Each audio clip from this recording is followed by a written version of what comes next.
This is the Motorcop Chronicles podcast with the midweek news. Join your hosts, Iceman and Holstera, two law enforcement professionals ready to offer their unfiltered opinions on the latest news from the world of law enforcement. No filters, no edits. So be warned, the content may be upsetting to some listeners. Sit down and hold up. This may get a little bumpy. Welcome to Motorcop Chronicles podcast, midweek news. What up? We have Holstera over here. We have Aaron. Remember, you got to unmute yourself. Okay, there you go. Got to get used to it. It's all right. Yeah, no, it's just the little lag, I think. But We have technical difficulties as usual. That's why we're a few minutes late. Don't be blaming Duke no more. Well, I don't have Duke in here. We want to welcome JoJo and Sarah. Hello, hello. good evening, y'all. And let's get the little housekeeping crap out the way. Go like and subscribe. If you're on Apple, write a review. We'll shout it out. If you're on Facebook, YouTube, Twitch, or Twitter, subscribe, like it, hit the bells, and we can, you'll know when we go live all the time. Other than that, go check out the Etsy store if you want any merch, t-shirts, sweat towels, other stuff like that. Other than Zach, JoJo, Sarah. Zach, Billy, y'all know what to do. We already, I did say it every week, so. Actually, match my background for once. I was trying to get you with the pink background, and then you didn't wear a damn pink shirt. He didn't even know I was going to do it. Yeah, you should know better. I don't give a shit. If any of y'all are new or just listening, Aaron over here is the host, the owner, and the voice behind the rant at I Had to Say It podcast over there. Yes, sir. That would be I. Thank you for having me, gentlemen. He's been a guest, and I listen to all his stuff also. So y'all go check him out and listen to it. I enjoy it. He just kind of gets on there and says how he feels about stuff. Kind of like when I just go off on rants. Yeah. Pretty much, yeah. Well, you have guests sometimes too. Yeah, I gotta start getting back into that. I've been slacking. It's more fun when you got more people. Like, Definitely. when I try to do my own, I can knock out like 20 stories in 30 minutes because there's nobody to bounce things off of. It's not fun. Yeah, I'm actually looking at I'm gonna start doing like a once a month, maybe twice a month. Start doing some live things. So once I figure out how to do that, I'll let you guys know. You can come on and we can go off about whatever. Well, just call me up if you want. I can tell you how I'm doing it. Oh yeah, no, we can talk about that off. Later. Yeah. Well, Hey, anyway, Vet. I see Vet's here. Appreciate everybody watching live. I got a little bit of a rant. I don't know. I doubt you've seen the page before we went live. You have some ranch. What, dressing? Yeah, I live in a hidden valley. Anyway, hey, Bam. I did go ahead and put an article from Police One on the page. Inside of said article is an 1.5 hour long video from the Uvalde shooting. It is all the security angles and body cams showing that they never attempted to enter the classroom. Well, Not only that, 2 police officers approached the guy as he wrecked his vehicle, and when he shot, instead of pulling their firearm and shooting him, they ran away. that wasn't cops when he first wrecked. That was civilians from a auto repair place across the street. So they went from the school. Well, it's an auto repair place. Now, I haven't watched the whole entire thing, but the parts I have watched, the cops that were inside of the building going towards the classroom, when he started shooting inside of the classroom, they ran back down to the back of the hall. What upset me about some of that was when some other cops showed up, one of them actually brought a ballistic shield with them, which is designed to, plus their other armor. And then they sat there They all need to turn their badges in. There was hundreds of them. They should have went down there, and I'm sorry, I'm not trained like that. I might have died in the process of it, but I was always trained because I was trained after Columbine. You know, you're first on scene, first to go in. We trained when if you go in and you hear gunshots, you go towards the gunshots, period. You don't call for backup. You don't wait for backup. And everybody's pointing their damn finger. But let me tell you, from the city cops to the sheriff's office to the state police and then the federal government was all on scene. Somebody needed to take charge. I don't know why they all listen to the fucking police chief. It's the sheriff automatically supersedes him. Sheriff arrives, go in. Makes no sense. I didn't understand. It's just so sad. It didn't need to happen.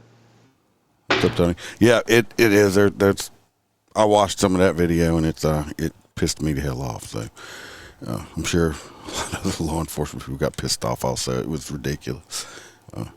So it fucked up. I don't know if you saw it yet or not, Aaron, but it's on the page. If you want to get mad, go watch it.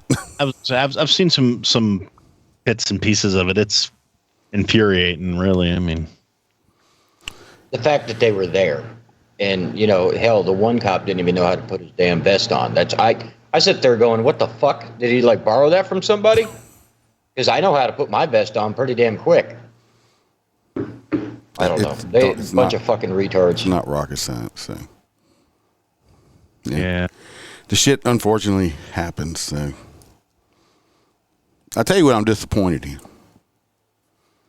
This is off the top. Is everybody know Freebird's up in Tennessee right now? And he was going to call in, but he can't. He is eating sushi right now and unable to call in. But he did go by the Old Smoky Distillery for me, and guess what? They didn't have any root beer? He got me one bottle of root beer because that's all they had left. And they had 0 of the strawberry lemonade whiskey. Said they've been out of it for over 2 weeks. He sent me a picture of this big empty shelf and said it's a shortage of strawberries. All I'm saying is I'm blaming Joe Biden. Well, they manufacture it there. It's not like it's a fucking delivery problem. No, the problem is they can't get strawberries. Oh. Yeah, that's gonna be going on for a little while yet. So I mean, we don't have a problem down here. We don't have a problem with strawberries either. I can go buy strawberries right now if I wanted to. Right. Go get a damn semi-truck filled and just be like, hey, how about a lifetime supply of that shit? So, no strawberry lemonade whiskey, unfortunately, and only one bottle of root beer. It's a sad day when Joe Biden done fucks it up so bad you can't even get drunk. Well, yeah, somebody was talking about that the other day. They said, you know how you can tell that this inflation and all this shit is made up? And I was sitting there listening, and he goes, liquor. The price of liquor didn't go up. They're keeping it the same so you could subdue your brain. But a case of beer is the same as it was 2 years ago. I guess I don't know how much beer costs. I mean, I don't know. I just bought a 24-pack a couple days ago, and it was $3 or $4 more than it used to be. Really? Yeah. But even like down here, Jack Daniels and stuff is all the same price as it used to be. It's always been about, $45. Yeah, now the hard liquor doesn't seem to come down too much. I don't usually drink beer. I bought it to have it in the fridge in case company comes over or whatever. I keep some beer in my refrigerator, and I don't drink beer at all. So it's just for when other people come over, for guests. It's when you go, hey, you want a beer? For guest purposes only. It's company beer. Yeah, exactly what it is. It's company beer because beer just don't do it for me. Yeah, I use it as leverage. Like, hey, you guys are gonna hang out, huh? Well, I'll tell you what. You pick up all that fallen wood in the yard and pile it up over by the fire pit, and I'll give you all some beer. Right? Yeah. Well, this first one's kind of fucked up. I got videos on that one. Did we ever talk about the ice cream shop? how the ice cream shop refused to serve the police officers because they were wearing their vests? I got that. I got that one on there too. Yeah, that's. Gotcha. I'm gonna. I got a video on the ice cream shop and on the the hospital other, bitch. Yeah. We'll start on that. That's a dangerous slope. Yeah, big time. Spending nearly a week Hold in on. lockup on Rikers Island. Jose That's not the Alba right is video waking yet. up Here's I would hope In not. light of everything that's been going on Here in our we go. community lately. And let me tell you, this urgent care is not just some random place that he walked in. This is some place that the police officers regularly go for routine screenings. Grosse Pointe Woods police officer on duty Tuesday, July 5th, stops in at this urgent care facility for a routine work-related health screening. He's in his department-issued uniform when he comes in contact with a female employee. Who right away started saying things like, Hi, Jojo. why do you got to come in here with all your getup on? And how many people have you killed? The officer was shocked Jesus. and immediately called for a supervisor, the police department located just a few miles away from the urgent care clinic on Mac. And once that supervisor showed up, that employee started in on the supervisor with, how many people are you going to beat up tonight? And how many people are you going to kill after you leave the urgent care? The Michigan See, that's what's wrong with my mouth. Hey, Bobby, welcome. Is that Bobby? My mouth overloads my. Well, I don't say it overloads. My mouth does get me in trouble because when she says, "How many people you beat up tonight?" I'm like, I don't know. I can come back tomorrow. It's still kind of early, so or Yeah, I don't just know. tell her, hey, one more and I get a free care Yeah, package. you keep running your mouth. Gonna start with one right here. So that's where I get my ass in trouble because I thought they meant that he requested a supervisor from the medical facility. Because I sure as hell would be like, oh, hell no. no, this was the I guess the reception nurse lady or something like Internal that. Order of Police says at no time did the officers do anything to warrant the treatment. We attempted to talk to someone at Grosse Pointe Urgent Care, but they referred us to their corporate offices in Arizona. A company representative sending us a lengthy statement saying, quote, NextCare is aware of an incident that occurred July 5th at our Michigan urgent care facility in Grosse Pointe, Michigan, involving inappropriate comments made to a member of local law enforcement. This type of employee behavior is not condoned, nor is it consistent with NextCare's mission or values. The employee involved is no longer with NextCare. Well, at least they fired that NextCare bitch. strives to provide an exceptional level of service to all members of the communities we serve, and that did not happen. We apologize to the people affected by the comments. We know that the top priority of local law enforcement is the safety and well-being of the community. We share that priority and appreciate the work they do every day to meet that goal. Incidentally, posted on the front entryway door of the clinic, this sign directed at patients stating that verbal harassment is not allowed. But it Don't say nothing about the staff verbally harassing the patients. Wow. It's like, look, you're not allowed to be mean to nobody, but we're going to treat you like shit.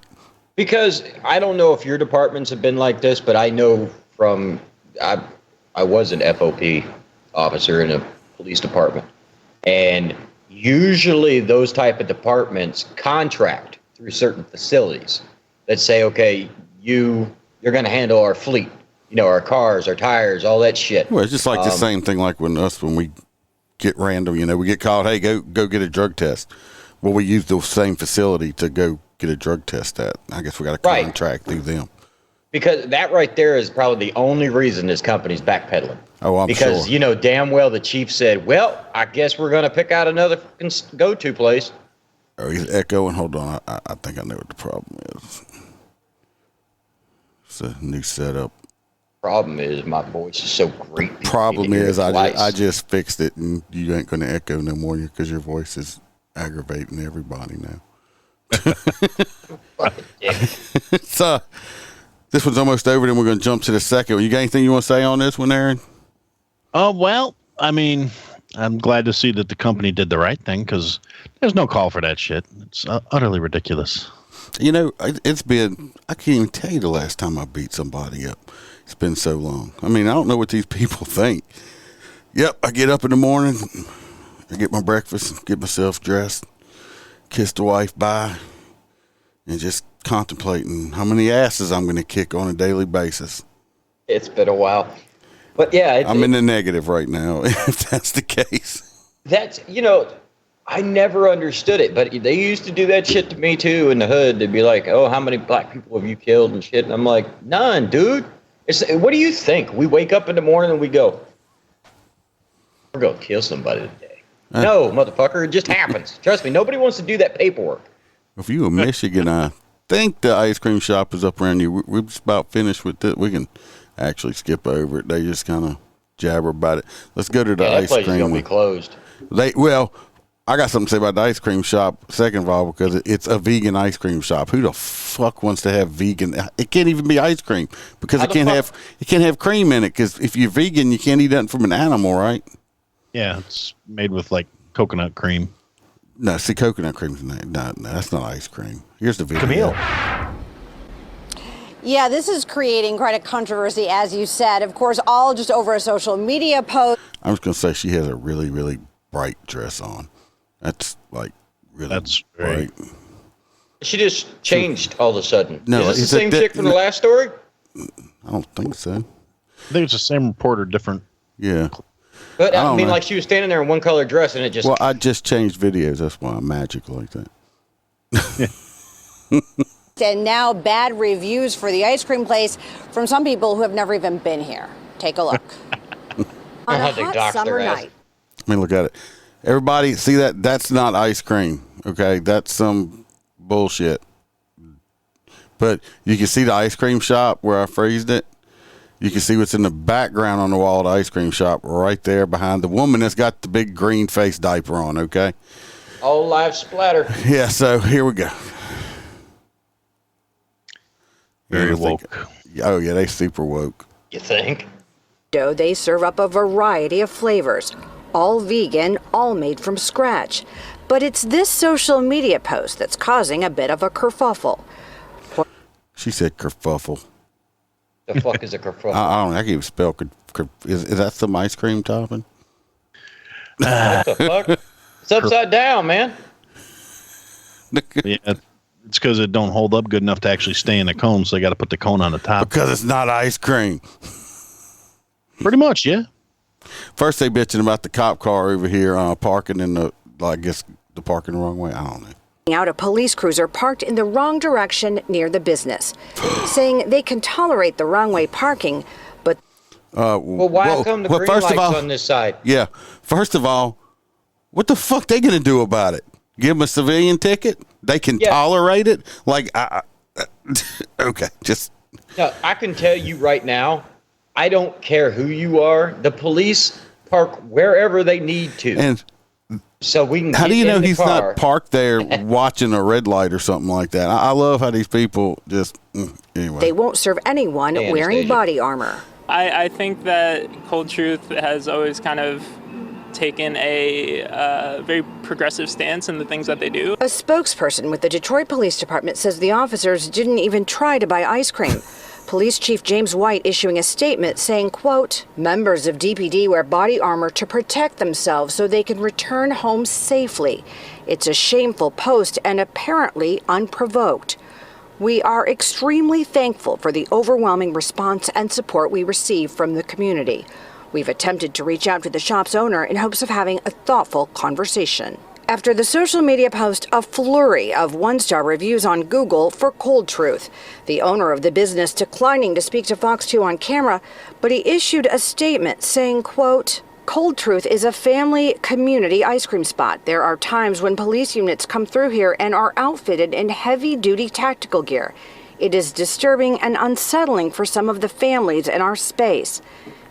This motherfucker acts like they walking around in full-ass SWAT gear. You know what he's wearing? I mean, they might be. I doubt it. They're wearing their outer tack vest. That's almost a standard nowadays. Oh, a carrier? Yeah. An outer vest carrier is what they're wearing. And probably got, their taser in it, some extra mag. Trying to take some of the weight off your freaking waist because we have back problems now. Yeah, they don't realize we fuck up our spines. And this stupid motherfucker with this truth fucking fake ice cream place over here. He's like, it's a community ice. Well, first of all, stop calling it ice cream. If there's no cream in it, if there ain't no fucking cow juice in it, it's not ice cream. Okay, just let's call it pussy shit in a cup. Let's call it that, because I wouldn't eat this crap. Okay? I don't know if they cover it on here, but I know on TikTok it was hilarious. Somebody that owned an ice cream truck parked it directly in front of the fucking ice cream shop and started selling to cops. Yeah. Well, Bobby says that he knows where that place is at, and he's never going to stop there. Good. What the hell is that? Somebody. Do you got your vibrator on or something there, Holster? No, that wasn't me. I heard it too. I heard it too. That's weird. You Probably sure? at your house. No, it's your vibrator, and you don't want to tell nobody. Jared says, as Barney Fife found out from Goober, citizens arrest. Billy G wants to know, is what the fuck, man? Did we all fall asleep 2 years ago and wake up in a damn Twilight Zone? Yeah, the Matrix is definitely glitching. And like shit. I pulled into Walmart one time and I had a little security guard go, "Oh, you could park over there." And I'm like, "No, I'm fucking good with leaving the car in front of the store." They said, Tony says, and they'll be the first one to call for assistance. Oh, you know. Their EMS and fire have body armor out there. Now, it's bad when you have to have your fire department and EMS wearing body armor. But, Can you imagine being a fireman wearing a level 3A? I don't know about most people, but if I was a civilian, I walk into a place and I see a cop in there, I basically feel better about being in there, because a bad guy's less likely to come try to do something inside that business with an armed cop in there. That's why a lot of people pay us just to hang out with them. That's why a lot of businesses give us free soft drinks, the stop and robs. The place you go in there, you don't pay for fountain drinks out of the machine and stuff like that, because they want you to stop in here and get drinks, because it's free security for them. But be honest, the both of you, because we know how corrupt the movement is, or the group, not so much the meaning. But if I walked into a place and I seen a 14-inch by 14-inch Black Lives Matter thing directly behind them on the wall, I'm probably not going to eat there. I'm just not. Well, if I see a place that says vegan on it, I'm not eating there anyway, because vegan would have turned me off. Because I'm not a cow.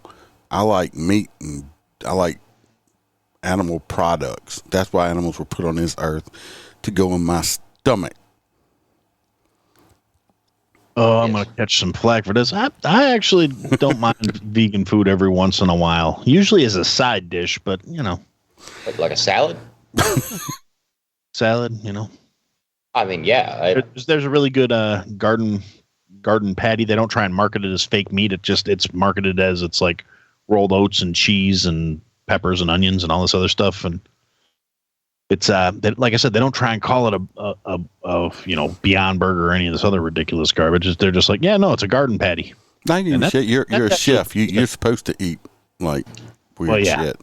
So, but I've actually been to a barbecue and the guy handed me a hamburger. I ate it. I was like, dude, this is fucking delicious. Where'd you get it?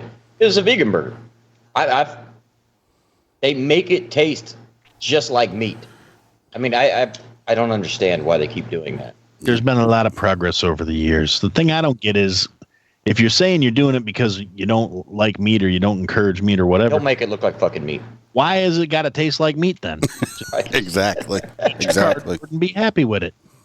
And I'm saying that as somebody who makes a living off of making things taste better.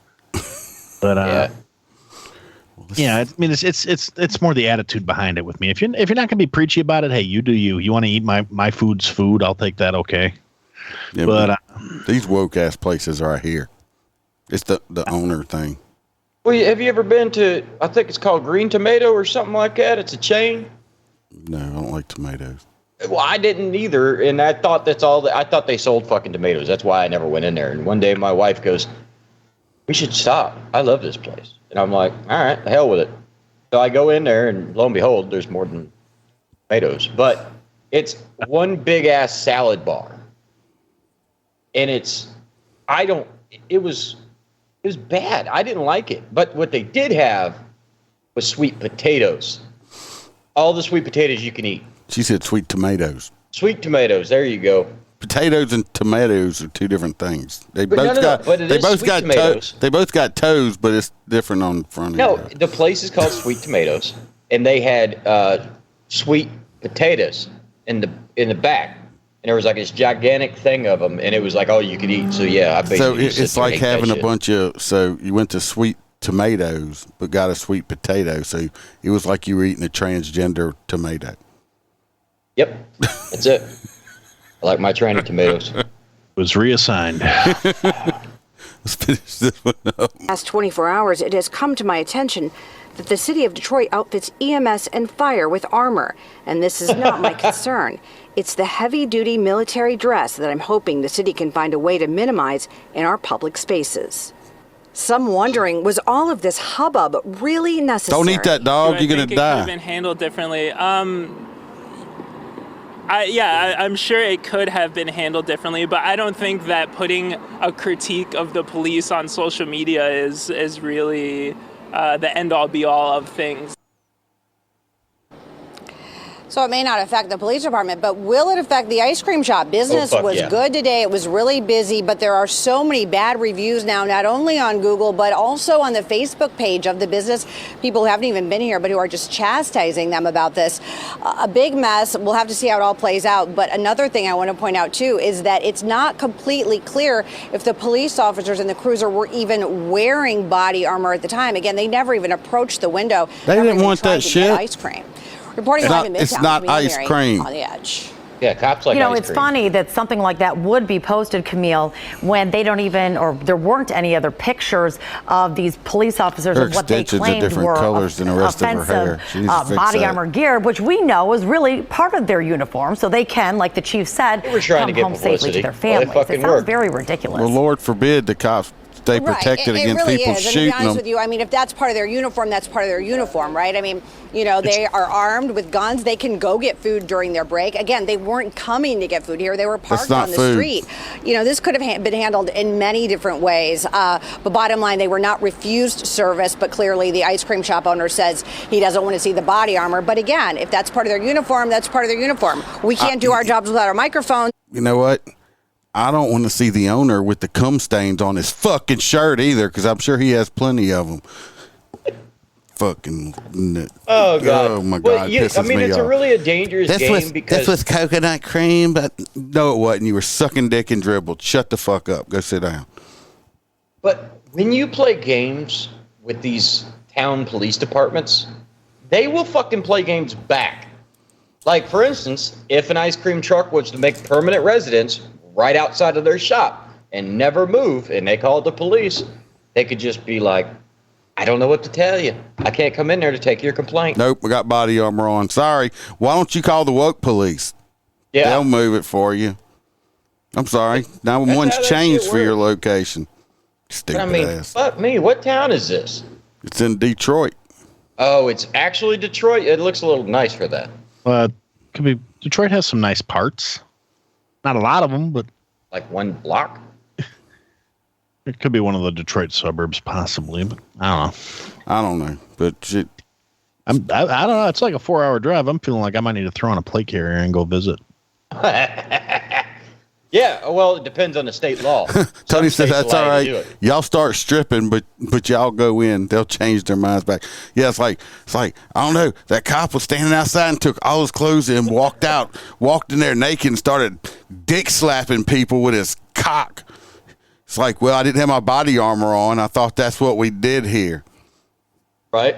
I was trying to get some of that vegan cream out. That's how, I guess I'm pretty maybe sure that's how they make it. They just go in the back room. And Yeah, just I'm rub pretty one sure out that and dog it's that vegan licked ice it, that ate that ice cream probably died. That dog probably died. That poor dog. That was a homeless dog. That's the only reason he ate that shit. All right. The next one, I got Aaron, did you want to read some of that? And then I'll show the video, because it's got a video, but it really isn't a news video.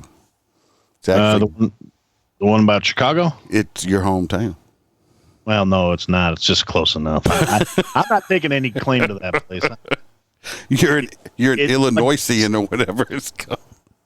What do y'all call yourselves? I call them fucking flatlanders. I'm from Wisconsin. I just happen to live here. But yeah, I'll be happy to read it. Okay, so the article starts out, criminals run the city now. Footage shows crowd stomping, shattering windshields of state police vehicle in Chicago. An Illinois state trooper got a big surprise when he happened across a sideshow. I've been reading that wrong all day. An event promoted on social media where people block off certain streets so drag racers can drive recklessly in the area. When the trooper pulled up to the area, a crowd of people began jumping on the hood of his vehicle and kicking at his windshield, causing it to shatter. Perhaps the worst part is this is not the only time something like this has happened in the Chicagoland area. I can tell you that's true. I've actually been in areas when they're doing this crap, and yes, this happens and it's dumb. I've never been there when a cop was getting stomped on, but that's what they call it, Chirac. Yeah. I was doing Uber for a little while, and I wound up there at like 3 o'clock in the friggin' morning, and assholes blocking off roads, and I'm trying to get somebody to drop them off, and I got some jackass in the back of the car yelling at me like I got anything to do with it. And y'all not allowed to just carry a gun in your vehicle, are you? Well, if you got a concealed carry permit, you can. I mean, so you got to have a concealed carry permit to carry a gun in your vehicle? Is this vehicle? As I understand it, yes. That's just sad. Okay. Dude, it's Chicago. Saying I had a handgun in the car would make me a criminal, and I'm not going to admit to that in public. Okay, I don't want you to don't incriminate yourself on my podcast, please. No. I kid. All jokes, people. All jokes. But so the article goes on to say the Illinois state trooper appeared to be on a routine patrol on Division Street when he happened across a crowd of people on July 3rd before 2 a.m. That's when he noticed the roadway had been blocked off by numerous people.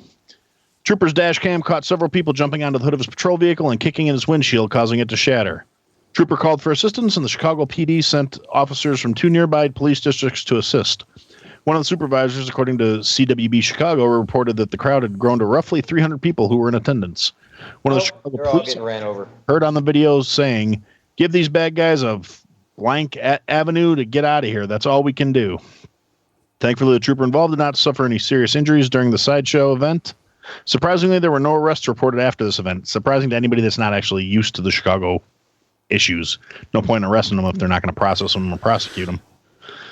In the early morning hours of July 4th, Chicago police officers were on patrol in the Loop area as another crowd took over Upper Wacker Drive and Columbus Drive for another sideshow event. Upper Wacker Drive?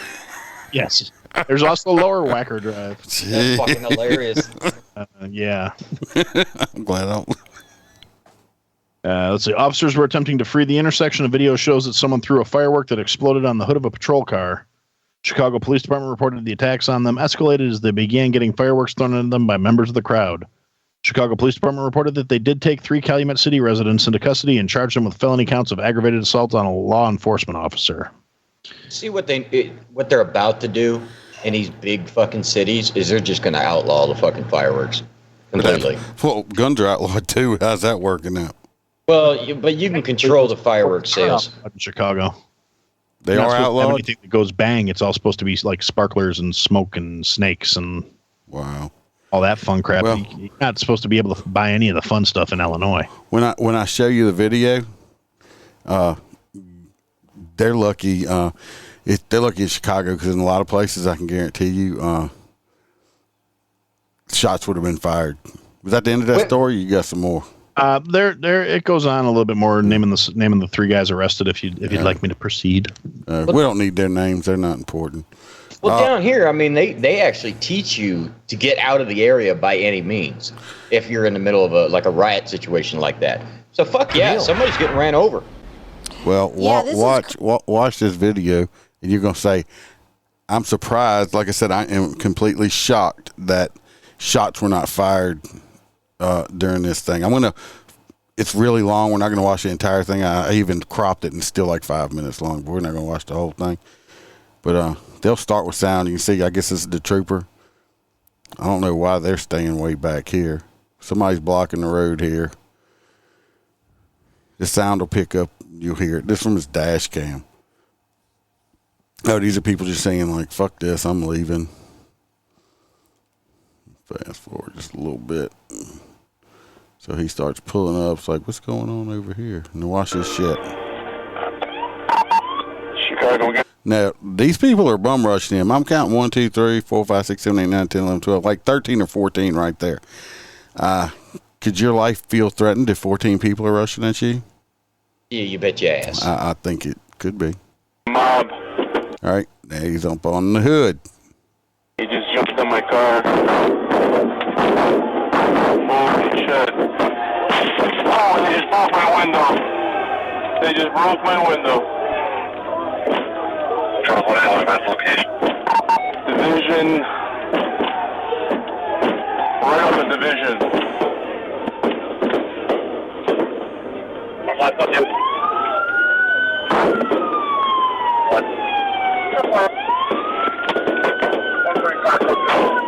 They're doing Chicago, they're doing fireworks.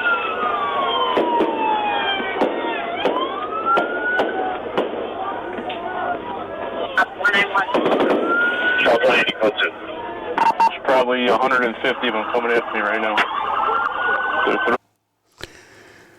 I'm sorry. To me, if this man would have pulled out his gun and started shooting motherfuckers, I think he'd have been, well, they would have convicted him, unfortunately, in Chicago.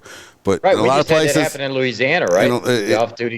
If that would happen around here and that many people were attacking, I'll guarantee if that many people were attacking me around here, I guarantee I'm going to say shots been fired in one way or another. If they get me, it's good. They're going to get me with an empty weapon. You got 150 people coming at you? No, exactly, Tony. Tony's like, or just start running them over. I mean, the minute the guy got on top of the cruiser, I would have slapped it in reverse and hit the gas pedal. I mean, he would have been coming off the car. As a civilian, what you think? As a civilian, I think them damn kids are very bold because they know the city's not going to do anything to them. And yeah, but that's not the city, right? They said this is a state police officer. Yeah, but he was in the city, though. Yeah, he's in. That's I know where that is, and that's he's like right there, heart of the city, basically. So basically, the problem is it sounds like in that area that these people know that they're going to be able to get away with it, and if the cops do anything, the cops are going to end up in jail and not them. But it emboldens them to do it. I told you. Well, I don't think you understand. And as a state officer, he don't have to deal with the Chicago bullshit rules because he doesn't answer to Chicago. He answers to Illinois. No, state but police. that DA in Chicago sure filed charges against him if he had started doing stuff. And exactly, you couldn't tell if that was fireworks or gunshots. Right. Their parents were probably out there with them, Sarah, because these people were not raised right whatsoever, unfortunately. But anyway, I think if they're lucky they're in Chicago. If they come to the wrong city doing that shit, wrong state, they're not. They might go back to where they came from, but it'll be in a box. It's not going to be upright. They're going to be vertical. Because that man could have. I'm watching that and I was like, how can you deny him? I wasn't fearing for my life. Whatever. I mean, that many people. Yeah, when he said at 140 people. Yeah. I mean, hell, just with the 14 in the beginning coming at you, you're one person. You got 14 people coming at you? No. You're saying that happens up there on the regular? Well, not all the time, but summertime, yeah. Not super. It used to be a rare occurrence. If it's happening enough where it happened 3 times over the course of a weekend, they're getting bold. Yeah, that's crazy. It used to be just, there was just a small. I blame the Fast and the Furious. There's a bunch of guys got shitty little imports that they think they're tuners, and they're out there trying to show off and be stupid for each other. And like I said, a few years back, it wasn't nearly as common. I only ran into it once, but if they ever put a Republican in the charge of Chicago, if they did, that's not going to happen. Heads would roll. It's not going to happen. They got Beetlejuice. I mean, come on. And they keep voting her in. She attacks people when they ask why this shit happens. She goes, it didn't happen. Yeah, well, the denial is strong in that one. She does tell everybody she's got a big dick, so. Yeah, I'm sure she probably does. Got a couple of them in a drawer. Which one you want me to strap on? Kumquat. Oh, all right. Well, the next one is yours, Holster. Got it. Youngest police chief ever. But what does that matter? 21-year-old to lead Ohio department. The small village has been without a chief since 2020 and hasn't had officers to patrol the community for 4 years. So he's the only police officer. So yeah, that makes him the chief. New Athens, Ohio. Sabin Ward, 21, is now perhaps the youngest police chief ever in the state of Ohio, and maybe even the country. News reported Ward, who was sworn in Friday to lead the New Athens police force, was eager to begin his first shift after the ceremony. Being the age that I am puts a big responsibility on me, and I think I'm ready for that responsibility. I hope you are, kid. They'll make an example out of you if you're not. New Athens has been without a chief since 2020 and hasn't had officers. Yeah, I just read that. I repeated. Are you stuttering? No, they put it above and below the damn picture. You're supposed to say, the town only has repeat 302 line residents. again.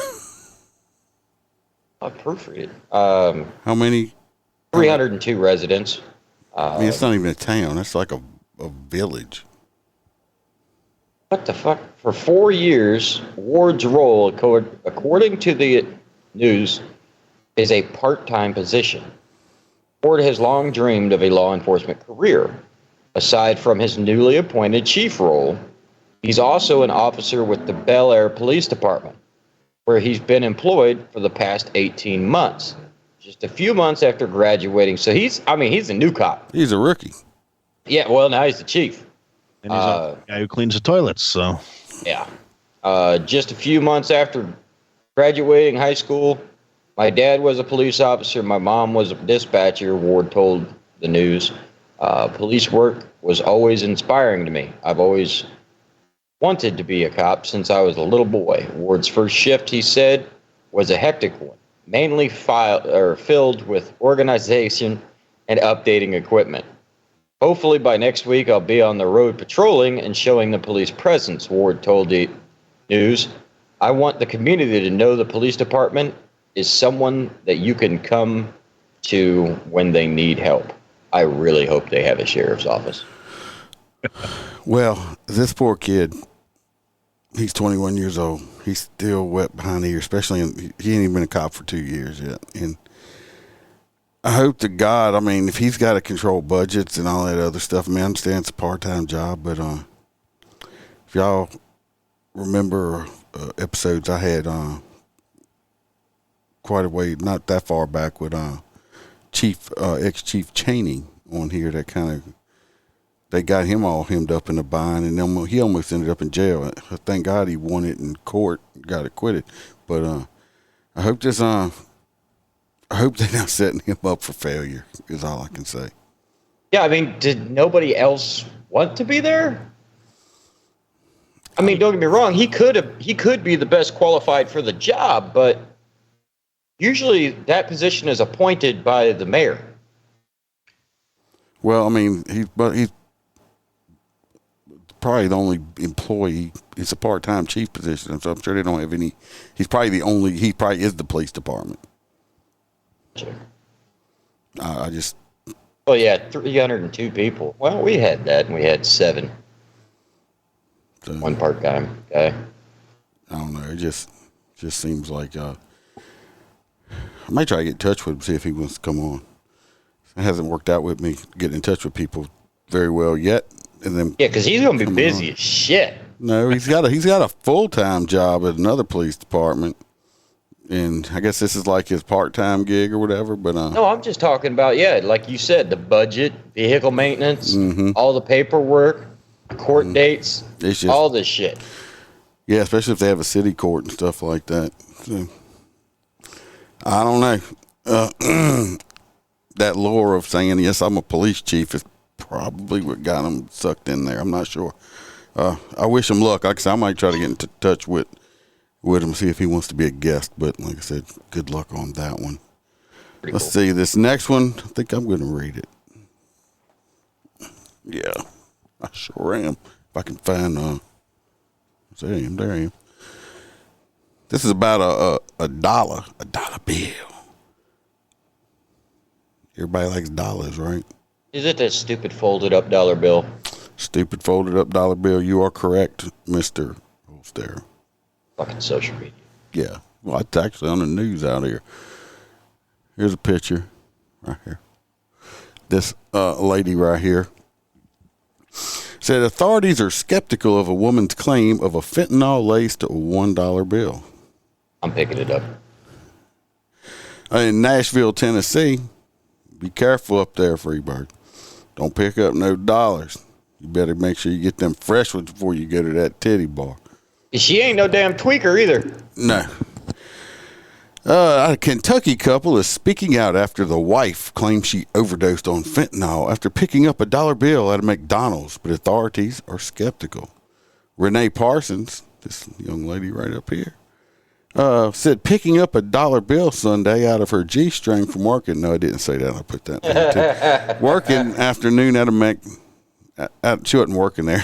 Afternoon at McDonald's in Nashville landed her in the hospital. She believes it was fentanyl-laced dollar bill, and she had a bad reaction. It's like your body was just shutting down, she said. She said Renee Parsons and her husband, Justin Parsons of Lexington, Kentucky, where he took her last name, were on their way to work a conference in Dallas with two of their children when they stopped at a McDonald's. Says, I was walking inside, and there it was on the floor, a magical $1 bill. It was just hanging out. And I said, poor dollar, and I picked it up because it looked lonely, and I wanted to put it with my dollar. Not thinking anything of it, Renee said. Within 10 minutes of picking up this dollar, she said her body went numb. It was like that time people were sniffing cocaine off my butt in a strip club. Not, they don't say that either. She said she could barely talk or breathe before passing out. She hadn't said anything for a while. Then she said, Justin. Oh, Justin, I am so sorry, and I love you so much. Tell the children I love them. Then she just quit talking, Justin said. The family drove to St. Thomas Ascension Hospital. Paperwork there showed Renee had an accidental overdose. The couple believes the dollar she picked up was laced with fentanyl. Her husband said he even started to feel symptoms after his wife touched his arm. Well, it's easy to prove. What I do know is how I felt. What happened, it can't be made up, she said. The news people talked to a Dr. Rebecca Donald, a fentanyl expert at Vanderbilt University Medical Center, about this incident. I think it is really unlikely the substance this lady got in her system is fentanyl based on the symptoms she had, Donald said. Mrs. Duck is an assistant professor of anesthesiology and pain medicine at Vanderbilt. She said skin-to-skin contact is not a way people are exposed to drugs at levels that would cause them harm. It is much more likely for her to have a reaction if she had inadvertently rubbed her nose, sniffed it, ate it, licked it, or exposed that drug to some type of blood vessels in her nose, or licking her fingers or rubbing her eyes. That's bullshit and you know it. Maybe she got some French fries and didn't wash her hands. No, how many times... You can get fentanyl poisons just from picking it up. Just pick it up in the car and bam, they're down. But they probably have to have a line of it on that one little dollar. That would take more of a volume of a drug or quantity of drug. She said it is certainly not impossible for that to happen, but one would think it would be a significant amount that you could see on the hands or the dollar to get into the air system. Donald said someone's medical history and medications they are taking may have contributed to the symptoms. She said fentanyl contaminating anything is a safety threat and could be life-threatening. Police responded to the hospital on Sunday, and a spokesperson for the told the officers they did not see any sort of residue on the dollar, but it was not tested for fentanyl since no one is being charged. Police are still going to destroy the dollar. Last month, they never said if they drug tested this woman. Did they drug test her? Why didn't they drug test her? That'll tell you if she had fentanyl in her system. She's not a tweaker. Look at her. Yeah, that ain't no damn tweaker. So I don't know. Or not unless she's brand fucking new to it. Yeah, or, and I'm just making assumptions here, people. Or she's one of them people that reads news stories, and next thing you know, that's what's happening to her. Well, okay. I've known people like that. They came out with donkey pox, where you could catch the donkey pox and your asshole would explode, and corn would shoot out your nose. And I know people that would swear to God 2 days later that they went to use the bathroom and sneezed and corn blew out of their nose. And they think they have donkey pox. They're just people. There's just some people that do shit like that, or there's just some people that like attention. I'm not saying that she didn't get it, but I'm not saying that she did either. So she could have definitely, gotten it that way. So I don't know. I just come on now. So this ain't what I thought you were going to talk about. So on the social media side of it, all over TikTok, Facebook and stuff, they take a dollar bill and fold it into a little square. And apparently it has fentanyl in it, like folded up.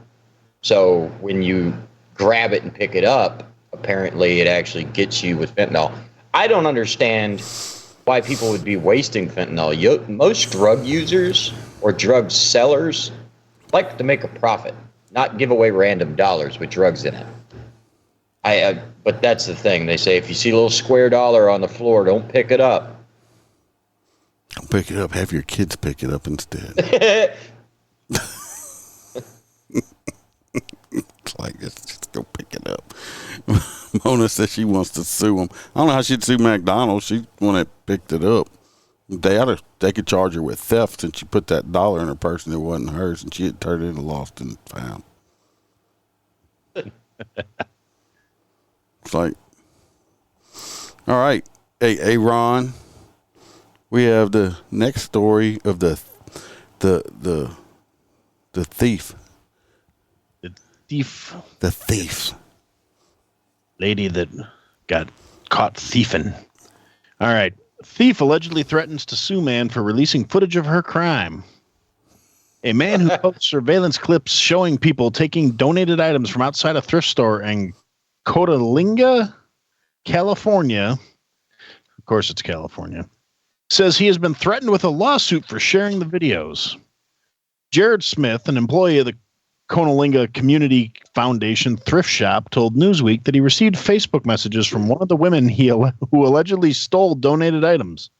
But she's not the only thief caught on camera. Smith posts the clips on his TikTok account, at Larry Larkin O. But he said the problems arose after he began sharing the videos on a local community Facebook page. Ads. And then says, is it illegal to share a video of someone else? It's kind of scary when someone is threatening to sue you, Smith said as he remembered his initial reactions to receiving a Facebook message. I spent some time reviewing the laws, but there's no audio from the video. According to security.org, it's generally legal to record video in public, though there are some specific laws in place in California. It's illegal for anyone. Yeah, why wouldn't there be? It's illegal for anyone to make a video recording of communications that are considered confidential. I don't really think if you're stealing shit off the street, you can consider that a confidential act. Yeah, not only that, if you're having a conversation standing in the middle of the street, that is not a confidential conversation. You have no right to confidentiality. That's correct. Thank you, SVU. So Smith's videos do not have the original audio from the incidents. Rather, he uses a song in its place, so I'm surprised he didn't get copyrighted. One of the people who was in Smith's video sent him an explicit written message, which was obtained by Newsweek. I have saved these, showed them to a lawyer, and I don't think you have my permission to make TikTok videos of me. I'm going to do the most to you because ever since you started working there, that place has went extremely downhill, the message read in part.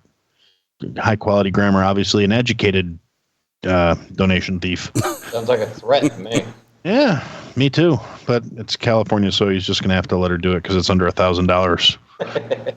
It's like, I dare you going to try to call me out for stealing that stuff. Smith said 2 other people have also threatened to sue him. A woman confronted him outside the store, and a man sent him a message via Facebook. However, he unsent it before Smith was able to take a screenshot of the message. While the store installed security cameras about 3 years ago, Smith said people have taken donations from outside the store long before that. Despite the threats, Smith said his coworkers feel the same way he does. He and his staff members are willing to help those in need, but the people who have allegedly stolen donations from outside of the store are not welcome inside the establishment. I'm into giving people what they need if they need help, but they leave a mess, Smith said. There have been other videos posted that show the alleged thief. One clip showed a package thief getting caught after she tried to make off with a staged Amazon package filled with bricks. And a group of more than 24 people was seen in security footage pouring into a clothing store and taking items off the shelves. Another video showed a man who tried to steal a phone that a woman intended to sell. She tackled him and recovered the device. And then it goes off into that's the end of the story. California is just a shithole. Yeah, that's funny shit. I almost want to fill a box full of concrete, and dog shit. No, well that too, but no, fill the box with concrete, and when it settles and it's hardened, paint it to look like a damn Amazon box and put that bitch near the road.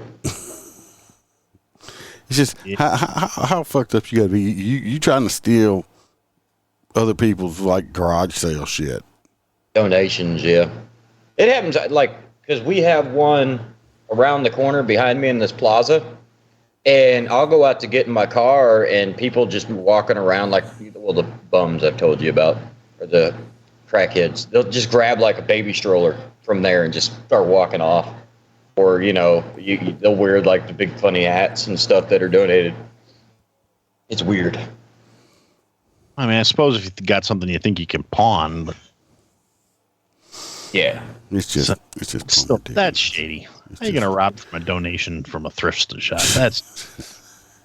I mean, hey, you want to buy this huge shawl? I mean, I don't think Grandma died in this. I'm gonna open up a rental business. I'm gonna start renting barely worn underwear. No, there's some kind of business. There is a market for it. Somebody would. I guarantee some perverts would probably do it. Same dudes that buy jars with farts in it for $50. Mm-hmm. That's gross. This next one is yours, Holster, but guess what? I gave you a video. No, you didn't. Yes, I did. You lying? Nope, I didn't. I gave you one because I'm tired of hearing y'all crying all the time. Saying, you get the videos all the time. I don't. You do. It's like it goes all the way around to everybody. Then when it gets to you, you're like, I got a video. Yeah, well, I do because I'm the one that makes them. I think this is it. After spending nearly a week in lockup on Rikers Island, Jose Alba is waking up back home here in Manhattan this morning. This after he is accused of killing a man, stabbing him to death while working behind the counter here of this bodega, but he says he did it in self-defense. 61-year-old bodega worker and murder suspect Jose Alba had nothing to say as he returned to his Manhattan apartment last night to his family. He's very distraught with everything that is happening. He's a man that worked 13 hours a day to making his living, and then suddenly see him involved in this incident that he didn't provoke. Outrage from the community grew after a judge How do you initially stab set somebody $500,000 to death for bond self-defense? for his release. But yesterday, with pressure on Mayor Eric Adams of the bad guy, what the story is, I think most people have heard it. What the story is because since you didn't read it, obviously, the store clerk was working there. Some woman comes in and tries to buy some wrap chips. Okay. And I don't know if it's wrap chips or not, but she came in to buy some chips. Well, I seen the young man approach him behind the counter. Her food stand card would decline. Well, she gets pissed off and leaves. Comes back with her man, her baby daddy. She come back with him, and he comes up behind the counter towards the the bodega worker. Look, and he's an elderly man. And he's an older guy. Comes up behind the counter. When old man feels threatened, well, he puts a knife in him a couple times. Well, the mama baby, whatever, the woman, she stabbed him, but they didn't charge her. Alba's defense team believes the video speaks for itself, as they say Alba stabbed the 37-year-old man. So obviously, he's got his hands on his old man. He's 70-something years old. Right. And in Florida, it's aggravator. In his death. Yesterday, Mayor Eric Adams visited the store and believes the charges are unjust. My heart goes out for that hard-working, honest New Yorker that was doing his job in his place of business, where a person came in and went behind the counter and attacked him. Criminal defense attorney Arthur Idala doesn't represent Alba, but says prosecutors must prove this was more than self-defense. There's no doubt that he caused the death of another person. The doubt, and the reasonable doubt comes in, was he justified? Was he allowed to do that under the circumstances? There are so many nuances with this criminal case, and we are told that negotiations continue behind the scenes with prosecutors and the defense team, where charges could ultimately be reduced or even dropped altogether. He's due back in court later on this month, but in the meantime, Jose Alba is back home with that ankle monitor and has been forced to surrender his passport. We should also mention he does not have a prior criminal history. In any other state, he would walk. He should have never been charged. Maybe not. Well, yeah, that's correct. Maybe not any other state. But here's what I have a fucking problem with, is the double standard. That man was standing in there working his ass off all day long, like he probably does 7 days a week. And this dude came up in there. Over a bag of chips. Had it have been reversed, and that gangster dude would have shivved the guy behind the counter, he would be out next week. Oh, he'd have been out already. Right. He wouldn't have had a bond. They just let him out. Thing is, he should never papers. Was that? I think the guy the dead guy, I think he was actually on parole at the time. Yeah, he would not even put it past him. He had a record. Well, but the woman, the girlfriend or whatever, she stabbed the old man. They didn't charge her ass. Why don't she have charges? That's just all kind of messed up shit. You're going to charge the man for defending himself over a much younger person. That's a much younger person that was the aggressor, and you're going to have him charge him with freaking felonies and shit, and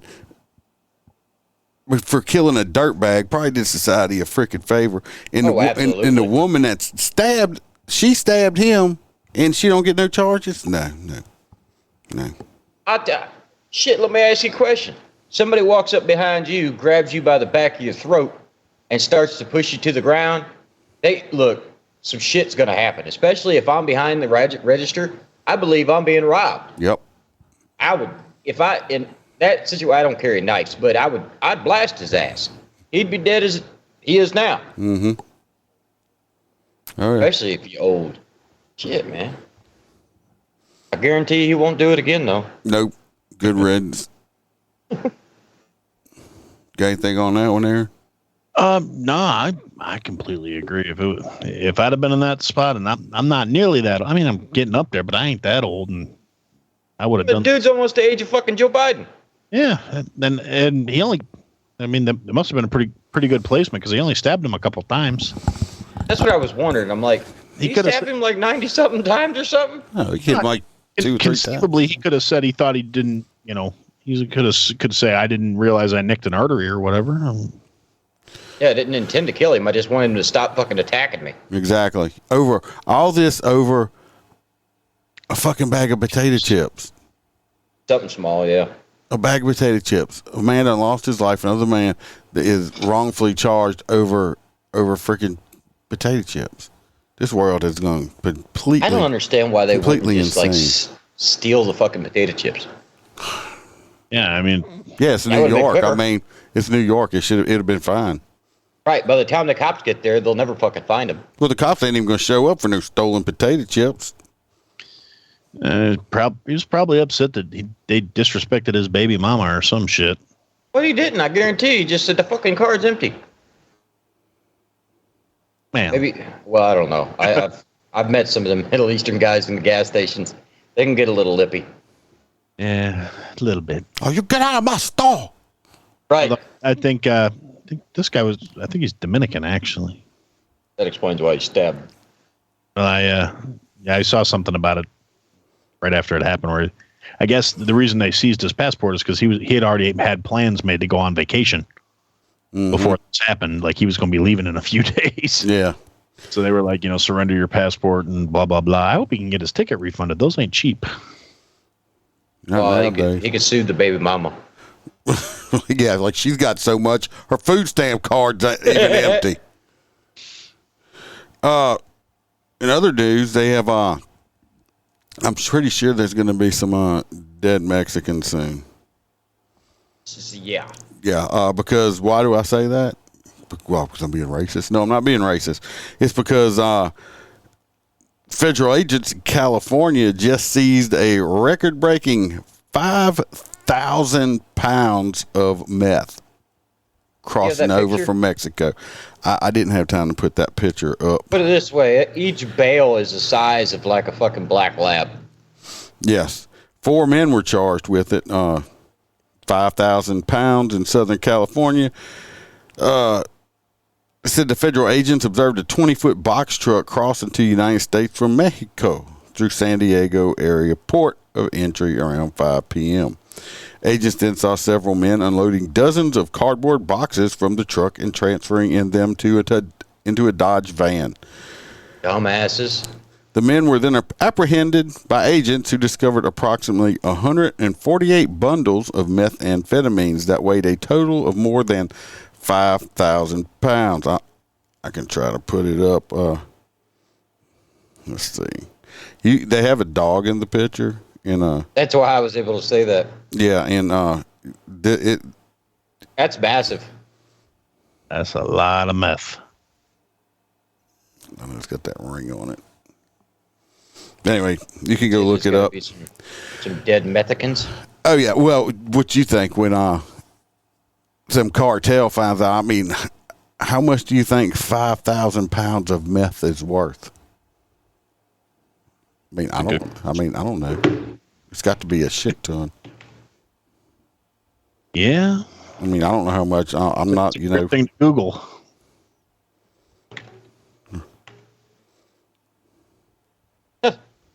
It's actually been Googled. Somebody actually. You don't say. I'm looking at the story. Oh, it's okay. Holy shit! It breaks it down into what state? Just puts a general up.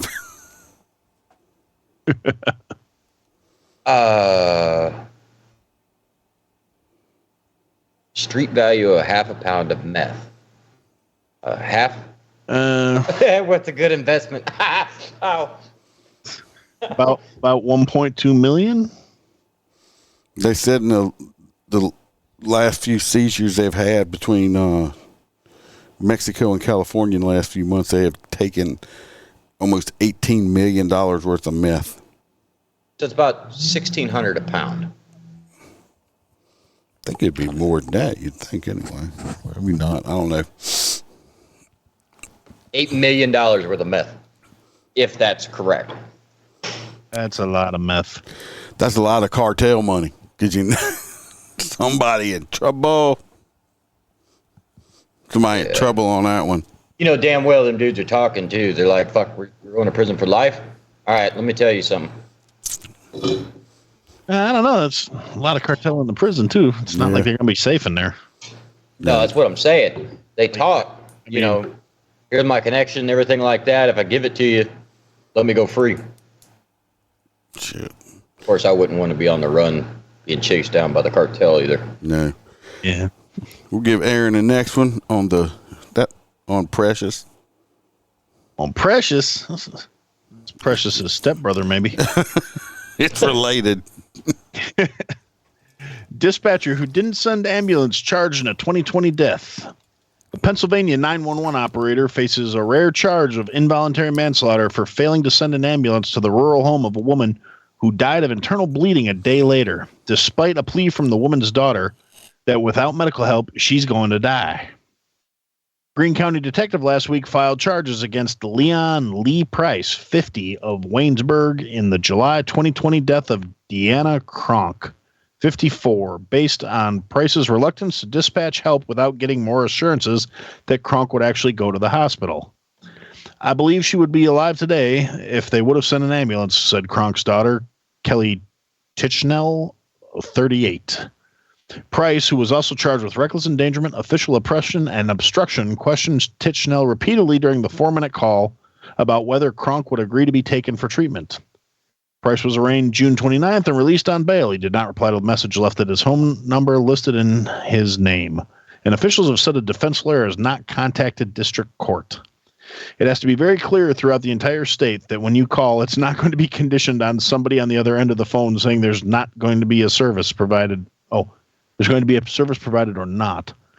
Lawrence E. Bolanid Jr., who represents Tichnell in a federal lawsuit filed last month. What we're trying to do here is make this never happen to somebody else. In the 911 recording, an operator is identified by police as Price replied to Tichnell's description of her mother as needing hospital treatment by asking if she was willing to go to the hospital about a half hour away from where she was living in Sycamore. She will be because I'm on my way there, so she's going or she's going to die, Tichnell told Price as she drove from her home in Mather. Price said he would send an ambulance, but then added that we really need to make sure she's willing to go. She's going to go, Tichnell said, because if not, she's going to die. There's nothing else. She said that Kronk was not thinking clearly and that she was her mother's closest relation.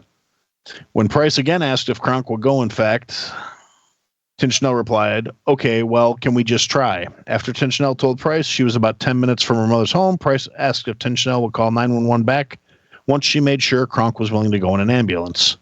What the fuck? Yeah, that's... I'm sorry, Tichnell said, and Price replied, no, don't be sorry, ma'am. Just call me when you get there, okay? When Tichnell and her 3 children arrived at the house, she said Kronk was nude on the front porch and talking incoherently. She got her mother to put on a robe. She just kept saying she was okay. She's fine, Tichnell said. She's the mom, you know. She doesn't listen to her children. Tichnell said she could not call from the home because her mother's landline could not be located, and there was no cell service. She also did not call on her way home, believing that her uncle would soon check in on her and that another contact with 911 would be pointless. This is unheard of to me. I mean, they'll send an ambulance for anything. And here I am telling this guy that my mom's going to die. It's like her death, and she doesn't get an ambulance. Her brother found the next day that their mother had died. Prosecutor, Greene County District Attorney Dave Russo, said he is also investigating whether there was any policy or training under which the county's 911 dispatchers were allowed to refuse service to callers. They're going to settle. Yeah. We all deserve equal protections and we all deserve access to medical services, Russo said in an interview. I have major concerns as to the safety of the community in regards to this. John Kelly, a Naperville, Illinois lawyer who is general counsel to the National Emergency Number Association, said criminal charges against dispatchers for failing to send help are very rare but have happened. In a case Kelly teaches in dispatcher training, a 911 operator in Detroit received a year of probation in 2008 and lost her job after. Authorities said she did not take seriously a boy's calls to report his mother had collapsed. The 5-year-old boy testified that the dispatcher accused him of playing games and hung up on him, while the dispatcher testified that she could not hear the child. What the fuck? Yeah. Tichnell, on behalf of her mother's estate, sued Price and Greene County in Pittsburgh federal court last month, along with 2 911 supervisors. The lawsuit accuses Price of callous refusal of public emergency medical services. And Marie Millie Jones, a lawyer for the county and 911 supervisors in the federal case, said her clients plan to vigorously defend the lawsuit and do not believe they are liable for Kronk's death. She said there are personal matters that are ongoing regarding Price, but declined to elaborate. It's unfortunate this woman had died. Certainly from a personal standpoint, that's very difficult. I'm not going to comment on the details of her circumstances. Tichnell told Price that her mother had been drinking heavily for some weeks before she died, and that Tichnell had noticed she was losing weight and was turning yellow. She said in the autopsy concluded Kronk, who worked in home health care, died of internal bleeding. She said she thinks about her late mother every day, how the former longtime sub shop manager loved to cook, help people, and to spoil her 5 grandchildren, how she would pile a mountain of presents under the tree every Christmas. She had the biggest heart, and if someone didn't have a place to live, she was going to take them in, give them a bed. That was Mom. And that's the end of the article. That is I don't believe it's a 911's dispatcher responsibility or duty to say if somebody needs something or not. If somebody calls and wants an ambulance, you send them a fucking ambulance. Let the paramedics, the trained people, when they get there on the scene, determine if they need to be transported or not. That's like me. That's like me being out on a call and me calling for backup, and the dispatcher's like, "Yeah, I just don't think you need backup for this call." Nah, you got this. Yeah. We've all had that love-hate relationship. Yeah, with but I'm just saying. But this, I don't understand. You know, we had Precious. We've had other dispatcher stories we've done. It was like me calling the one down in Pinellas County, and I asked to speak with, a desk supervisor, and the fucking dispatcher goes, "No, I can answer it." Yeah, I mean, just like what? I don't understand nowadays. Like I said, you call. If I asked, I mean, hell, I've heard ambulances get dispatched to pick people up because they called and wanted to go to the hospital because they got a toothache.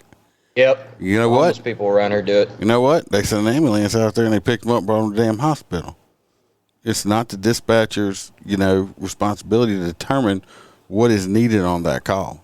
I mean, they get paid. They got some great dispatchers out there. Like I said, it's a hard, tough ass job. But some of them think, that, hell, I've seen dispatchers think that they can tell the cops on what they should do on the call.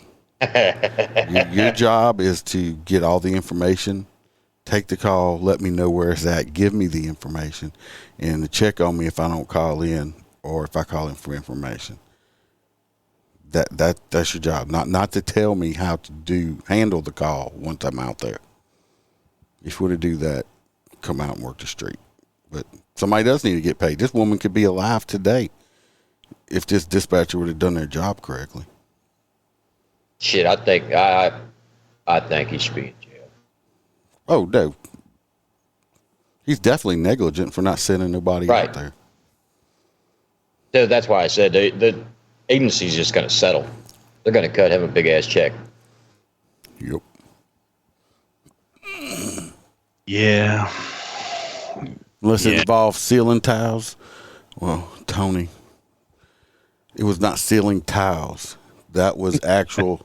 It was sheetrock. Okay, and the roof fell on my head, and I didn't call for backup. But the captain did stand there and laugh at me when the ceiling fell on my head. If y'all want to know what's going on, this was a couple years back. There was we had some real hard freezes out here, which Louisiana's not used to, and I got a alarm call at a house. And when I got to the house, I was like, well, I'm not a detective or nothing. And for an old dumbass fat country boy, sometimes I figure stuff out all by myself. While I'm walking around the house, I check it while I got by the back door, and they had water coming out of the wall in the ceiling by the carport. Now, in law enforcement, we call that a clue. Now, I'm not no construction person, but I'm pretty sure that the gutters don't come down there. Well, then I peeked in the back door window, and I noticed it looked like Niagara Falls inside. Well, what had happened is when we got the thaw, when it thawed out, the pipes burst inside the roof, and this was a 2-story house, so these pipes went in between the upstairs and downstairs. Yeah, so I checked the door; it was unlocked. This happened to be a rental house, and whoever lived there, it was being rented. It was a big house too. I'm talking about this like a 5-6 bedroom house. It's a ginormous house. So I go in, I clear the house. It's clear. The captain shows up. We walking through the kitchen, and part of the ceiling decided to break loose and fall right when I'm walking underneath it and fall on my head and explode. And of course, I got wet sheetrock and insulation on me now. And the captain thought that was extremely hilarious and said he wished he would have had his cell phone out on record when this happened. That's fucking hilarious. I did. I actually had the roof fall in on me. So thank God I have a hard head. How the hell did I never hear that story? Well, midweek news, and y'all still got a story. It's like a bonus episode. Next one is, I guess we'll just run through it, and it's not real long. This is a Louisiana story, but I'm going to let Holstera have it. if you can pronounce the names. Louisiana has troubled teens unwelcome in Alabama after causing riot at facility this week. Well, what the fuck? He was in jail. Dothan, at least 14 troubled teens from Louisiana were kicked out of the Alabama jail. Holy shit! Aimed at rehabilitating kids following a riot they caused this week. How bad you got to be to get thrown the fuck out of prison? Oh, wow. District Attorney Tony Clayton and the West Baton Rouge Parish Office, Sheriff's Office said they were notified Thursday to come pick up their juveniles. Over the past couple of years, local jurisdictions have been sending troubled teens to Alabama because there are no facilities in Louisiana to take them. Essentially, they told us, our kids are too bad to be housed there. Said Major Zach Simmers with the West Baton Rouge Sheriff's Office. Too bad for jail, and our hands are tied behind our backs. We don't know what to do. Oh, God. One of the teens was arrested, is a 14-year-old accused of murder. He murdered a teen in Plaquemine. The victim, Tremone McGinnis, was shot in the head in January. District Attorney Tony Clayton, got the same name as that sheriff, said he had to have an emergency meeting with a judge Thursday to figure out what to do with the teens. Yeah, because, I mean, he just murdered somebody. You don't exactly want to just let him go. Clayton said the situation highlights the enormality of the situation between troubled teens and the lack of places to house them. A set of failures by the state allowed this to happen. Clayton said the amount of escapes and the lack of control at the Office of Juvenile Justice Facilities in Louisiana shows something needs to be changed. I'm beginning to think that OJJ stands for, oh, it's just a joke. Clayton said, the way that they handle juveniles in this state, it's time for them to be held accountable for their job. Or, yeah, they need to be held accountable. But yeah, I mean, exactly. He got fucked. They were so bad they threw him out of jail. they got kicked out. They're like, nope, come get these little bastards. Fuck this. Nope, they're so bad. We're tired of this sleepover. You can have them back now. And I think they were paying like what, $300 a kid per day. So it's like they like we don't even want big business. We don't want the fucking money. Fuck y'all. Get the hell out. Get them out. Wonder how bad the riot was. It had to be pretty fucking bad. It's bad. Our juveniles are so fucking bad that jails don't even want them no more. Well, they're from Baton Rouge.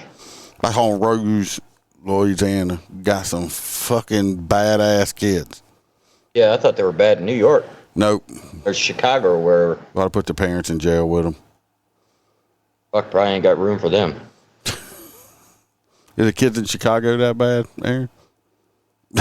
We just watched them stomp in a windshield of a cruiser. But yeah, but they don't go to juvenile detention. But they don't go to jail out there. They just go home. They get a good talking to. You boys do that again. Don't do that. Here, have some vegan ice cream. It'll make you feel better. Make you look just like the mayor. God, that's bad enough right there. Oh, this next one's it's a little short one. I'm going to read this one because it got to do with a motorcycle cop. U.S. Park Police helicopter lands on a D.C. freeway. Why? To rescue a motorcycle officer after an accident. United States Park Police motorcycle officer crashed on I-395 in Washington, D.C. early Wednesday evening, prompting a rescue on the freeway from a department-owned helicopter. USPP told Fox News the motorcycle officer was involved in a crash in the area of Main Avenue and I-395 around 6:30 p.m. The USPP Eagle helicopter responded to transport the officer to receive treatment for what the agency described as non-life-threatening injury. So he got in a crash, and they said, nope, they sent their own helicopter out to do it. Why not? They said the motorcycle unit are required to ride year-round. The unit works closely with the Secret Service and the Metropolitan Police Department, or Metropolitan, or whatever. Blah, blah, blah, blah. Put it this way, they got some power because D.C. is a no-fly zone. There's 20 assigned motorcycle officers, 2 sergeants, 1 lieutenant in the Washington, D.C. metro area. So, anyway, guys going to be okay. Got a cool helicopter ride. Just left the motorcycle on the side of the road. Left the motorcycle out there. It's total. So, just do that one out there. Aaron, you wanna read this next really is her fucked getting up shot? story? Fuck up her eye. This really, this story's just messed up. Sure. Get my stupid. It's a double deputy. Yeah. Just come on. Sorry, my phone is being dumb. He's got a green phone too. Okay. Yeah, I got a green phone too. Now, problem is I'm trying to pull open the article and my key keeps texting me, so it keeps popping back to him. All right. Deputy shot by her partner who was trying to save her from a pit bull attack. In Powell, Tennessee, a Knox County Sheriff's deputy was inadvertently shot by her partner on Monday when he tried to shoot a pit bull that was attacking her. Knox County Sheriff's Office said that the incident occurred about 11 p.m. on the 4th of July when deputies responded to a call on the 8200 block of Brickyard Road in Powell. WBIR reported. The Sheriff's Department said that when deputies arrived at the trailer home, of course it's a trailer home, a large pit bull came from behind the residence and charged at rookie KCSO deputy Lydia Driver. Dog attacked deputy driver and her partner, KCSO deputy Jordan Hurst, drew his weapon and tried to shoot the pit bull. I got it. But Deputy Hurst's bullet struck deputy driver's leg instead of the dog. My bad. Oops. Like, oh, you motherfucker, you shot me. Pit bulls are pretty squirrely. I mean, if it was me, I would have maybe. Ooh, I'd have probably. That's like, my partner shot me, and then I'd have shot him back. It's like, motherfucker, you shot me. Kind of like when you get OC'd, you just OC the motherfucker back.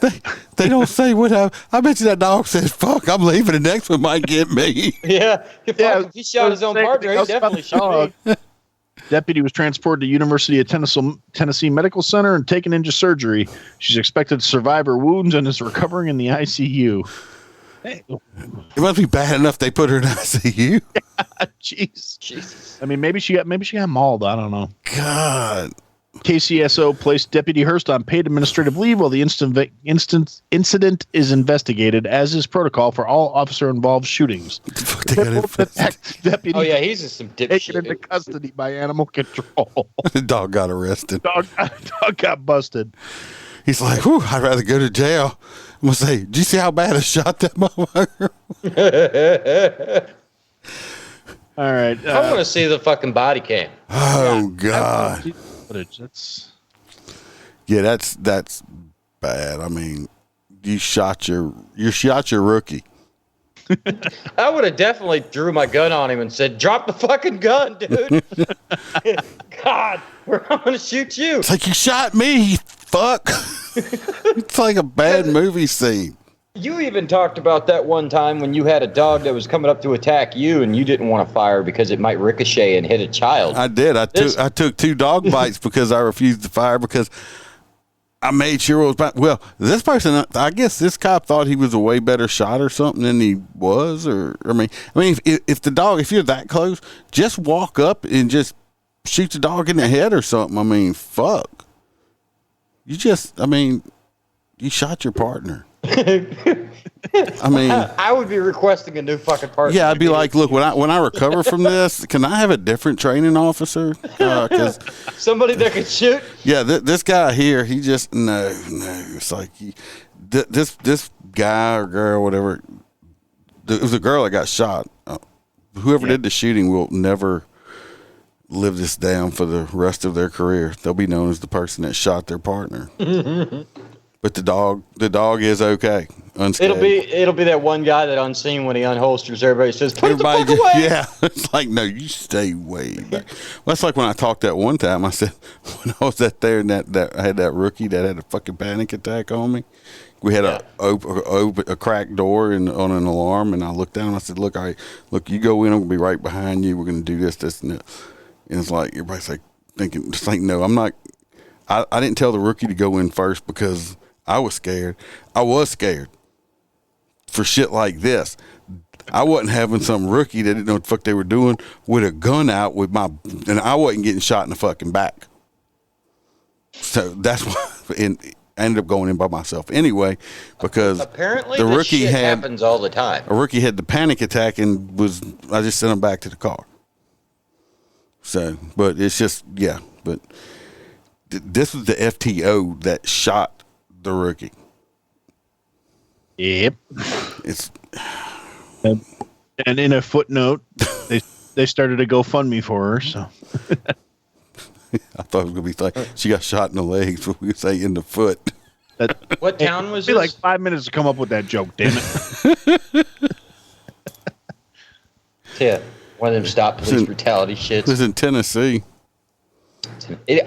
Dude, if you Google officer shoots another officer instead of a dog, thousands of stories pulls up. Oh Lord, we could do a whole episode on that, I guess. Oh, I'm not gonna read this whole story. We all know the story about the love affair turned tragedy when the jail woman broke out with the inmate, and they got the car chase and she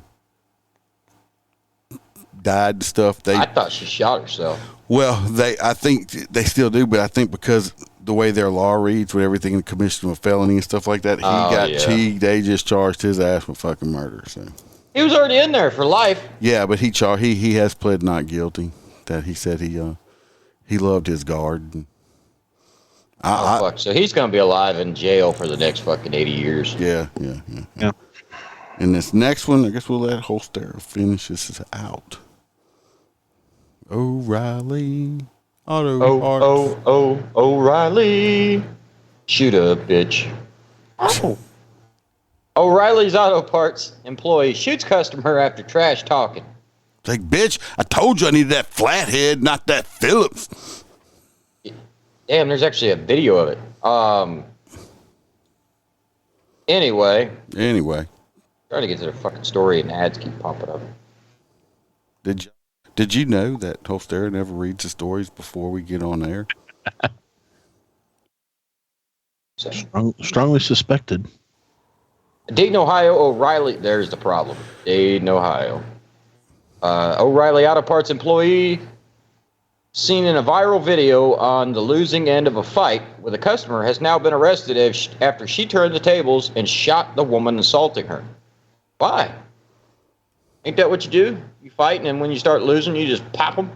The auto parts store employee is seen in a shocking video firing off a weapon on a customer after the two engaged in fisticuffs.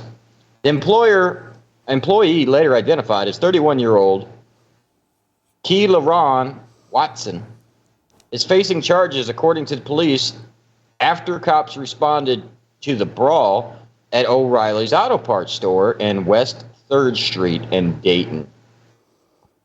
Do you have a photo of her to put up? No. She doesn't look like the type of person that would ever do this. Well, she did it. Allegedly.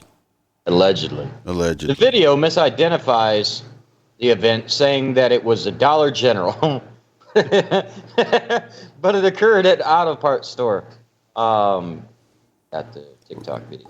Can't be messing that up. Dollar General in the O'Reilly's. I mean, yeah, they use the same. O'Reilly's is kind of like the Target of auto parts, because if not, you go to AutoZone, which is like the Walmart of auto parts. If you bougie, you always go to O'Reilly's. Yeah, I see. I swear, every time I go to AutoZone, I'm like, I need this part. They give me the fucking wrong part. That's what happens when you pay people minimum wage and expect them to get shit done. The two women can be seen in a heated argument that escalated into a fight. The customer, seemingly getting the upper hand in the situation, pummeled the employee, repeatedly hitting her. Once Watson gained her footing, she could be seen on the video going behind the counter, retrieving a weapon and firing it at the irate customer, and they fell to the floor. Well, at least she knows how to shoot. According to reports, that woman was taken to Miami Valley Hospital, treated and released, according to so it's just aggravated battery with a deadly weapon. She'll be out. Watson reportedly admitted to shooting the victim and explained that she tried to assist the woman with finding a park to her car when she became upset and started threatening her. I told her we were out of extreme tire shine. Right, and she was like, fuck you, bitch, go find me some. I said that turtle wax just works as good as that Cordoba. Jesus. She said the woman beat her about the head with her fist, according to court documents. Watson claimed the fire in self-defense. No, if she had killed her, it had been premeditated because she had to go for it. You went back behind the counter and got the gun. Now, if she was beating your ass and you shot her while she was beating your ass, especially if they were hitting her in the head. Yeah, but no, your ass had been finished getting beat, and you went to get the gun, and it's like, this bitch is taking that turtle wax. Yow. Pew, pew. What the fuck? Watson is facing 2 counts of aggravated assault. 2? And 1. How many people she shot? Right. Some of these states got weird shit. It's like you kill one person and they charge with like 8 counts of murder. Manslaughter. It's like how many? I only killed one person one time. I didn't like go back and re-kill them. I mean, how the fuck they do that? It was like that dude with Floyd. Yeah. They charged him with like assisted murder, premeditated murder. Thinking about murder. Yeah. The taste of murder. I mean, they charged him with everything. Yeah, I mean, how do you charge? I don't understand how this works. Anyway, be careful, people. If you go to O'Reilly's and you want new windshield wipers and they give you valve stems, you just take them valve stems and leave. Because if not, you may die. Or just respectfully decline. The problem is, some people feel entitled, like when you walk into a McDonald's and you just start yelling at the person behind the counter. Yeah, I mean, I know somebody, you walk in, it's like, give me a McRib, bitch! And they throw shit at you until you get the fuck out. Was I on the phone with you when I went over here to get McDonald's one day and all the homeless people stepped aside and said, it's the tax man, let him go first? No. It was fucking hilarious. But you need to back off to McDonald's there, buddy. I'm worried about you. Yeah, you're going to wind up looking like me if you ain't careful. Fuck no. When the... You look like you lost a little bit there, Aaron. I'm working on it. Yeah, when you were on here last time, you were big and fluffy with your Hawaiian shirt. Yeah, no, I gotta drop like a whole Stera basically. Oh, geez. My doctor is not playing around anymore. It's like, look, dude, you're gonna die, and I was like, oh, thanks. That's some encouragement. I've been eating those. I don't remember the name of the place. I give them a shout out. Bam, if she's listening, she knows. It's green something. But anyway, it's pre-prepared meals, but they're freshly made. And I go every Sunday and get breakfast, and now I'm getting lunch. And like today, and you pop them in the microwave for like a minute. But it's like this morning I had the breakfast sampler. It had scrambled eggs, sausage, and 1 pancake with sugar-free syrup.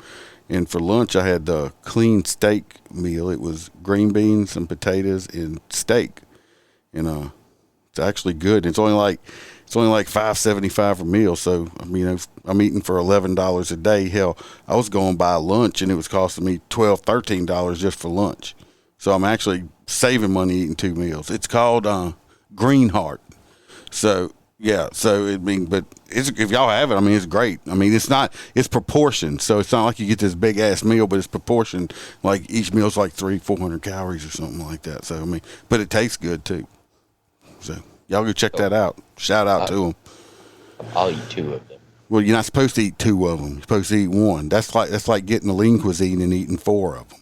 Bitch, I get 6 McRibs at a time, okay? Yeah, I was on the phone with Mr. Man over here one time, and he came home, and he's just like, Daddy, you got us some McRibs? He's like, I only got 6 of them. Go get your own fucking McRibs. I'm like, Jesus Christ, I said 6? He's like, they're all mine. Not fucking lying. They say, they're all mine. And I'm like, really Jesus Christ, this motherfucker ain't, like, his kids are dying, like got Ethiopian flies flying around their head, and he's over there, eating all of them.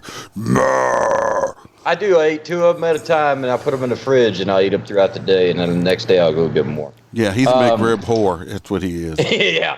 I'm gonna send you a case of those things, and you can just call it good. You know how to what? Oh, you look at him. He almost passed out over there. You got him so excited just now. Yeah, I'm fucking down, man.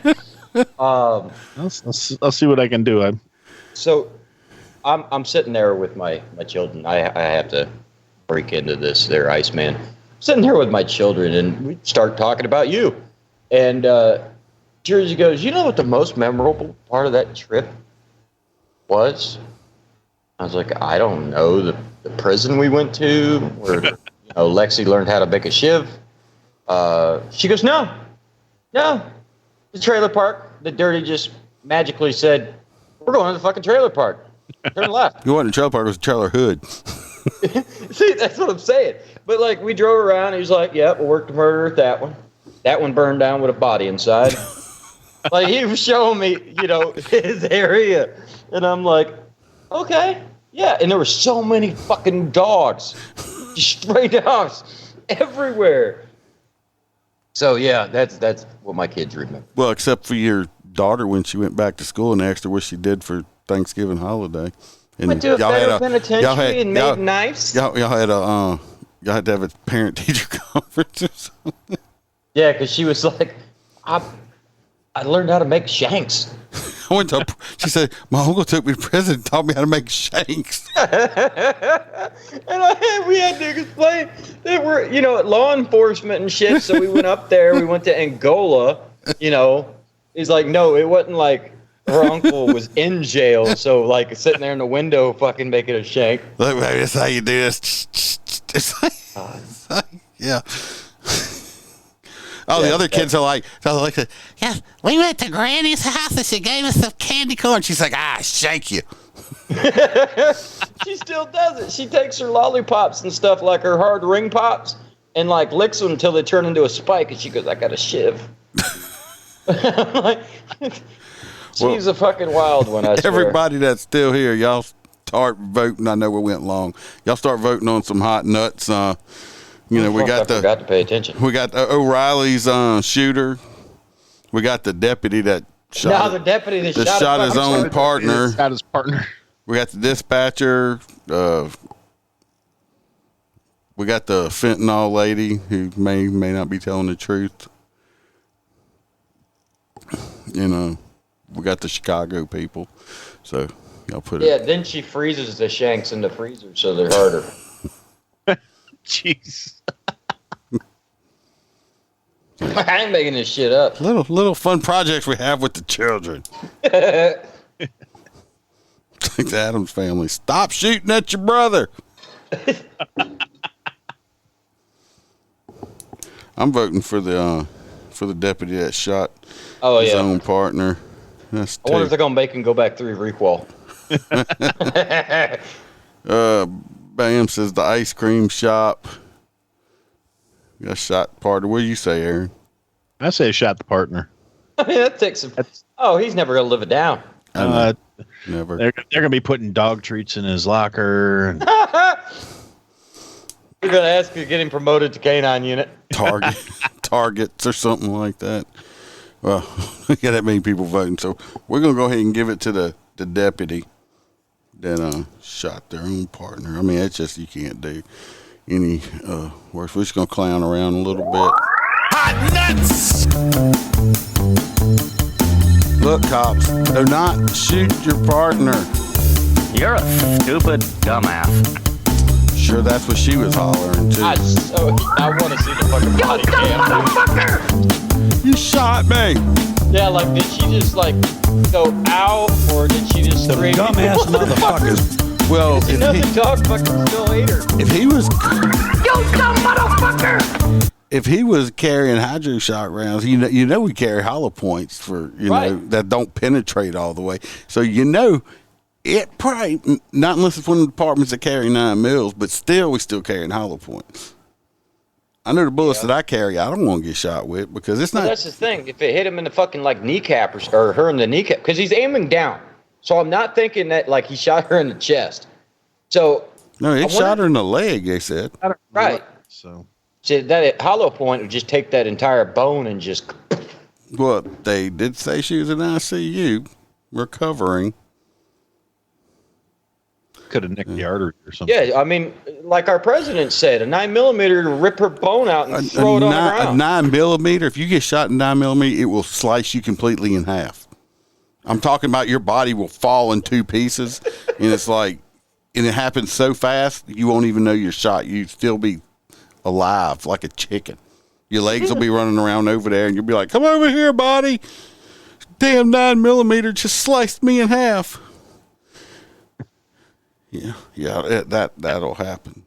Fact check that shit. Oh, God. Well, everybody, we appreciate y'all sticking around. Thanks for coming, Aaron. We want to thank my pleasure, guys. Aaron over here from I Had to Say It. Go check him out. Like I said, it's one of my more favorite podcasts. I always listen to him. He's on all the podcast platforms. Yep. And we still got your cup. I still hadn't mailed it. But it is made. I promise you it's done. But he ain't mailed me my damn bumpy sticker either. And everybody, I got bracelets. If y'all want to come to Louisiana and get you your Motorcop Chronicles Fuck Your Feelings bracelets, there you go. I don't know how much it costs to mail those yet. I have to find out. So, Probably like 2 stamps. It shouldn't be much. I mean, they don't weigh a lot, so we'll have to see how it goes. You just drop it in a regular envelope. I know. All right, everybody. So, I did do an interview today. I will have a guest that I'll be releasing that episode out on Sunday. It's going to be called The Rookie. Y'all come check it out. It is a Kentucky police officer who works at traffic, not a motor, but a traffic cop. We had a good hour and a half of conversation, so it was good, and we'll probably have him back. So, remember... Anybody got anything else to say before I shut this shit show down? No? Love y'all. Have a great night. All right. Watch your back. Watch your partner's back. Always tell the truth. And remember to smile because the Iceman might be behind you.